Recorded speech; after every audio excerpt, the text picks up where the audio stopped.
Cześć, jestem Jacek i ponownie witam Was z Maroka. Przybywający do tego kraju kuszeni są masą ofert wycieczek na pustynię. Ja zaś postanowiłem pokazać Wam coś, czego dwudniowa wycieczka Wam nie pokaże. Mianowicie życie tubylców. Zapraszam.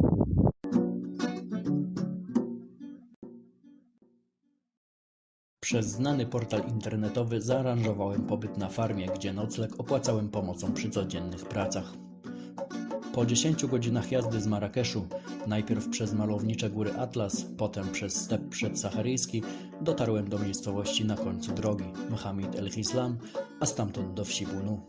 Południowe Maroko zamieszkiwane jest głównie przez Berberów, rdzenną ludność Afryki Północnej, których język i kultura różnią się od arabskiej. To właśnie z Berberami miałem spędzić niezapomniane 2 tygodnie.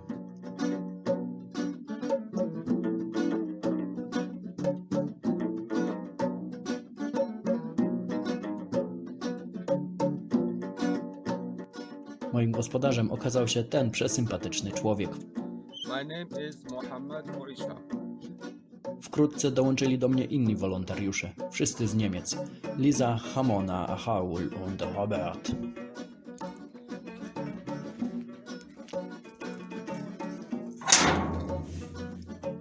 Tak prezentuje się włość.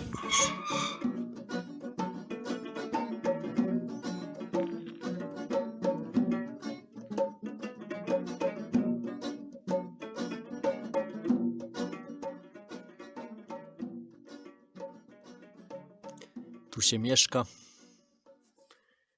i tu się mieszka, a to moja prywatna kwatera.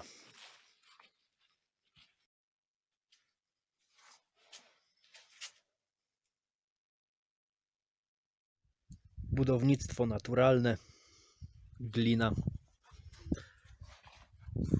bambus, drewno. Tak jest zrobiony sufit i dach.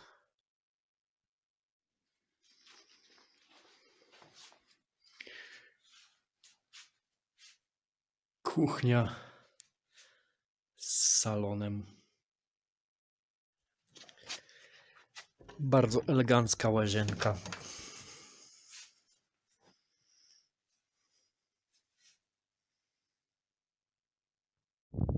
Mamy 7 odmian palm daktylowych w każdym wieku.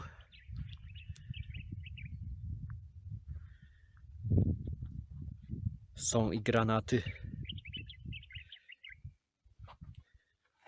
I dowód na to, że owocują. Gdzieniegdzie oliwki i drzewa, których nazw sobie w tej chwili nie przypomnę. Gwiazdą ogródka z przodu jest kolendra. Opuncja również prezentuje się okazale. Jest i trzcina na suchy materiał, na przykład do budowy płotów. We wsi jest meczet i zaraz obok sklep. Przedszkole, zagroda wielbłądów.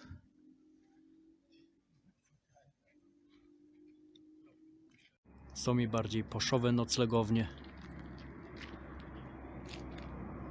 a nawet fryzjer. Wystarczy zadzwonić.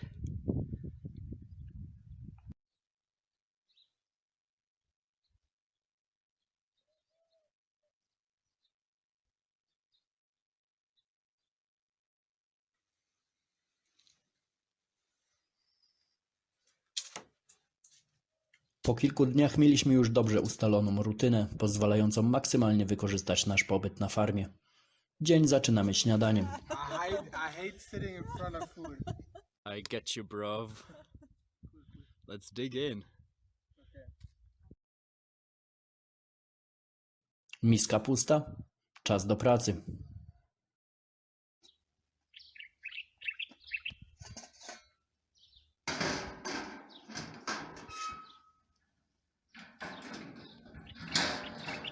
Wyzwaniem suchych klimatów jest kiepskiej jakości ziemia. Dlatego tak ważne jest nawożenie. W gorących warunkach nawóz zasycha w grudy. Musimy rozbijać. Dedykowany tym, którzy kochają zapach amoniaku. Dodajemy popiół do koziego łajna, żeby zwiększyć zawartość węgla w kompoście.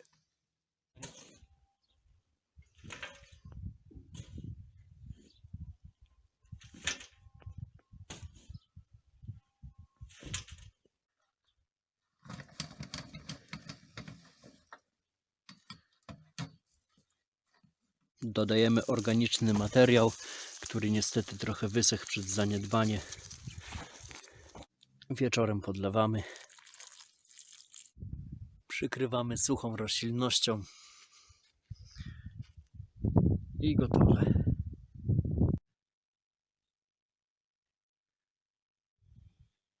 Usprawnienie irygacji wymaga kopania.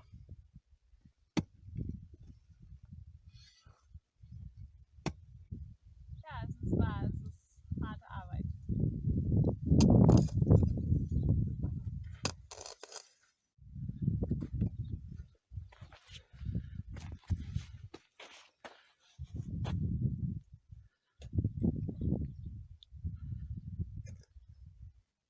Palmy daktylowe obrodziły pięknie. Zbieramy daktyle. Większość te niedobre dla zwierząt, te dobre dla nas.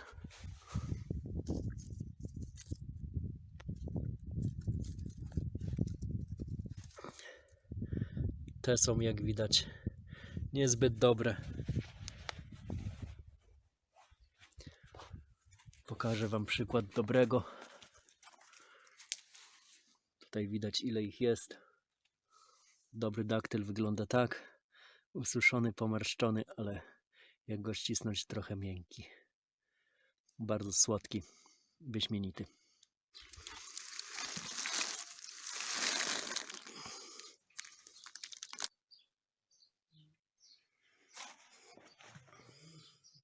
Tak ogrzewamy wodę na ciepły prysznic.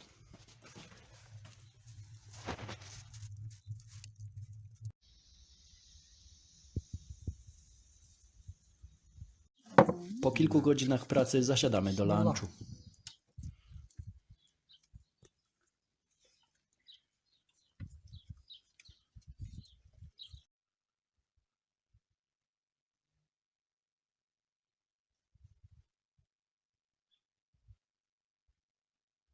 Popołudnie i wieczór to czas relaksu.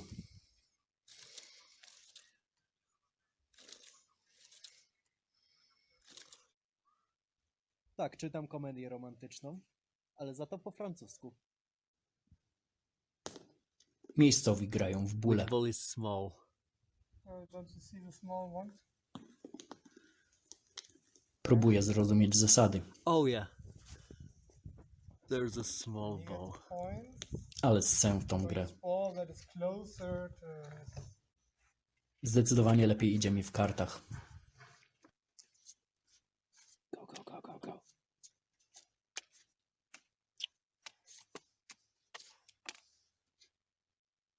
O zachodzie słońca ćwiczę jogę.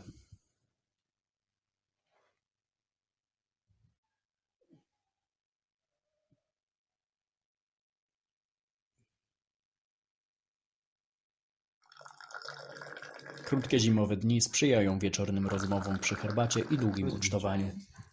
Tubylcy jedzą rękami. Okay, I will try it.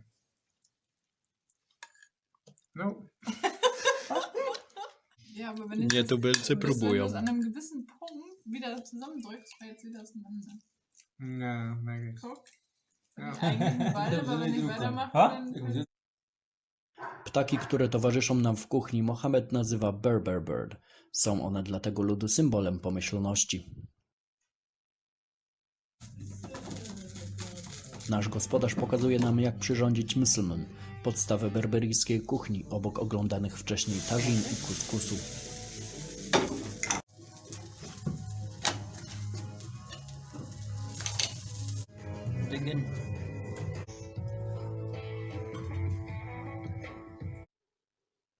Dni mijają szybko i powoli zarazem. Uczymy się dużo o pustynnym stylu życia, dzielimy się naszą europejską kulturą z tubylcami. Pomagamy na farmie, odpoczynku również zażywając. Rozkoszuję się kontaktem z przyrodą, minimalistycznym urokiem pustyni i ciszą. Wyprawa do miasteczka w dzień targowy.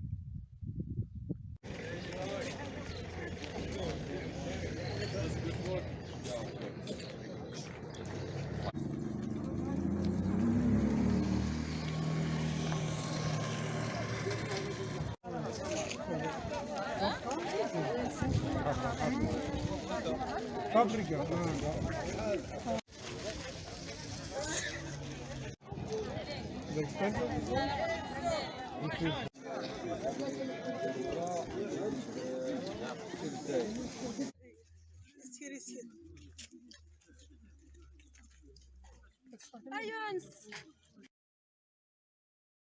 W końcu nadszedł czas naszej pustynnej wyprawy. W ramach podziękowania za pomoc Mohamed zabrał nas w swoje ulubione miejsce na Saharze jedynie za cenę wynajęcia wielbłądów.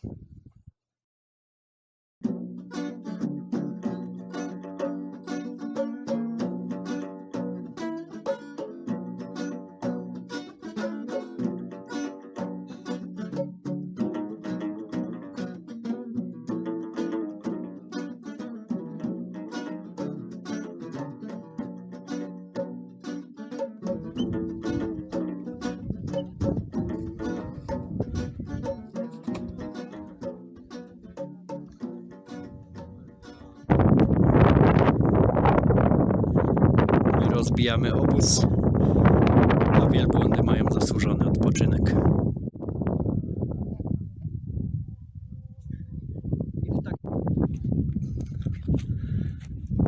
I moje posłanie. Jaram się. Rozpalamy ognisko. Robimy tażin. Zaraz rzucam się do pomocy. Davon machen wir 2 Stück.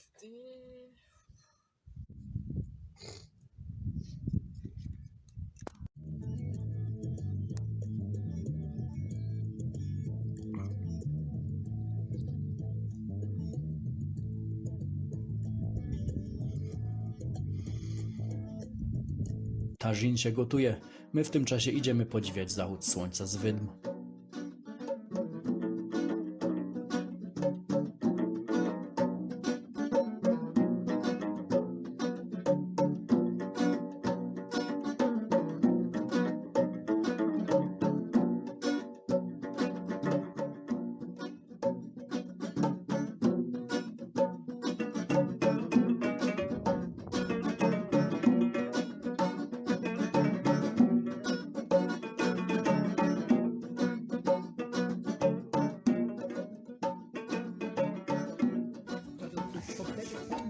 Ogrzewanie chleba. Hat uns Oktopus gebracht. Wir wollten ihn nicht. Und da war nur seine Entschädigung dafür, dass wir sein Scheißen. I tażin gotowy. Po 5 godzinach. Kalt, leck mich am Arsch. Das soll ich näher Was? Hier ist herkommen. kalt? Nee, ist okay. Wie kann hier kalt sein? Mann?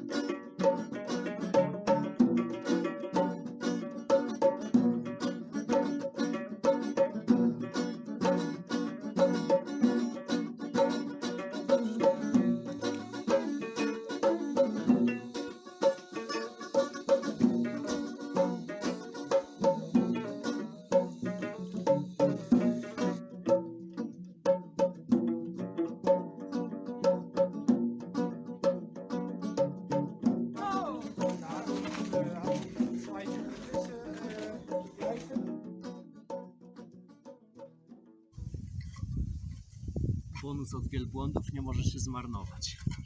Idzie na nawóz. Daktyl, kupa wielbłąda. Daktyl, kupa wielbłąda. Trzeba być uważnym na pustyni.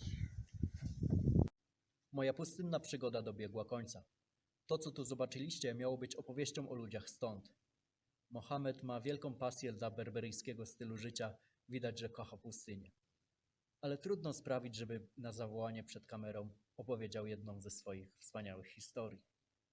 Z kolei włączenie kamery w połowie jego opowiadania nie ma większego sensu. Wolontariusze, którzy ze mną tu pracowali, to też ludzie niesamowicie ciekawi. Za nimi i na pewno przed nimi wiele wspaniałych podróży, ale oni mają platformy, żeby podzielić się tym, czym będą chcieli się podzielić. Pozostała więc opowieść o mnie, o tym, co ja tu zrobiłem, czego się nauczyłem, jakich ludzi poznałem. Przede mną na pewno jeszcze wiele nauki, zarówno jeśli chodzi o permakulturę, jak i kręcenie dla Was wideo. Zobaczcie zatem, jak te obie rzeczy idą do przodu. Obejrzyjcie kolejny odcinek, kiedy się pojawi, a pojawi się, kiedy poczujecie w sercach rytm przygody. Cześć! Lisa i Robert podzielili się ze mną swoim zwyczajem. Codziennie o zachodzie słońca zatrzymują się, żeby pomyśleć o 3 rzeczach, za które są wdzięczni danego dnia. Za co jestem wdzięczny? Za gościnność Mohameda, jego otwartość i dzielenie się lokalną kulturą. Za możliwość pracy na farmie i nauki ogrodnictwa w suchym klimacie, za kontakt z przyrodą i wspaniałymi ludźmi. Jestem też wdzięczny tej grupie muzyków za ścieżkę dźwiękową do moich marokańskich odcinków.